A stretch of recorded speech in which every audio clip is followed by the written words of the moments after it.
কোরআনের ময়দানে একজন বক্তা আর একজন ইসলামিক স্কলারকে নিয়ে মন্তব্য করছে, আর সেখান থেকে স্লোগান উঠছে। কেমন শুনবেন? একটু নাম ধরেই বলি, রাগ করিয়েন না। শেখ আহমদুল্লাহ হুজুরের নাম শুনেছেন? শুনেছেন? আস-সুন্নাহ ফাউন্ডেশনের চেয়ারম্যান। উনি বলেছেন আল্লাহ রাসূল 40 বছর বয়সে নবী হয়েছেন, এর আগে তিনি নবী ছিলেন না। এই কথা আসলেই ছিলেন কি ছিলেন না পর্যালোচনার বিষয়, আলেম উলামারা বলবে, সেটা নিয়ে আমার বক্তব্য না।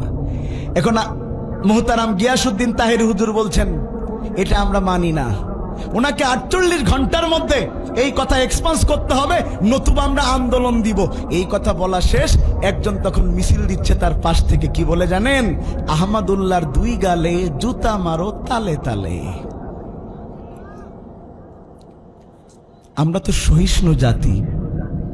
একজন আলেম একটা মতামত পেশ করতেই পারে। যুগে যুগে আলেমদের ইখতিলাফ ছিল, কিন্তু কেউ কাউকে কখনো অসম্মান করে কথা বলেনি। কথা বলছেন না কেন? অসম্মান করে কোনো কথা বলেনি। এই যে আপনি আজকে আপনার স্টেজে কেউ অন্যকে নিয়ে বলল আহমদুল্লাহর গালে গালে জুতা মারো তালে তালে, আর এরপরে যদি আপনাকে নিয়ে কোনো বক্তা বলে আর তার মঞ্চে যদি এই কথা কেউ বলে তাহেরির 2 গালে জুতা মারো তালে তালে, আপনার কেমনটা লাগবে? আপনার ঠিক যেমনটা খারাপ লাগবে, অন্য জনেরও তো ঠিক একই খারাপ লাগবে। মাথায় থাকছে না কেন ভাই? ইখতিলাফ আগে ছিল, ইখতিলাফ এখনো আছে, ইখতিলাফ এখনো থাকবে, আগামীতেও থাকবে। কিন্তু একজন আলেম হয়ে আরেকজন আলেমকে আমি অবাক হই।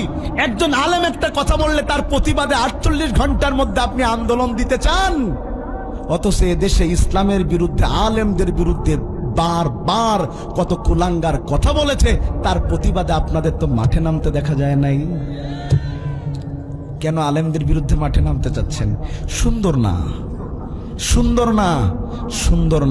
শোনেন, আমি একটা কথা বলি, শুনেন।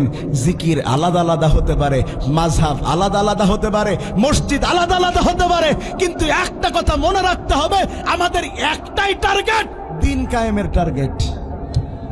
এক্ষেত্রে আমাদের এক থাকতে হবে। আমরা একে অপরের প্রতি যেন অসহিষ্ণু হয়ে না যাই। আল্লাহ প্রত্যেকের ইলমি কাজকে কবুল করে নিক, আলেমদের ভুল বোঝাবুঝি আল্লাহ দূর করে দিক। আমরা এখন আলোচনার মধ্যে ঢুকে যাচ্ছি। পরীক্ষার পদ্ধতি বলবো।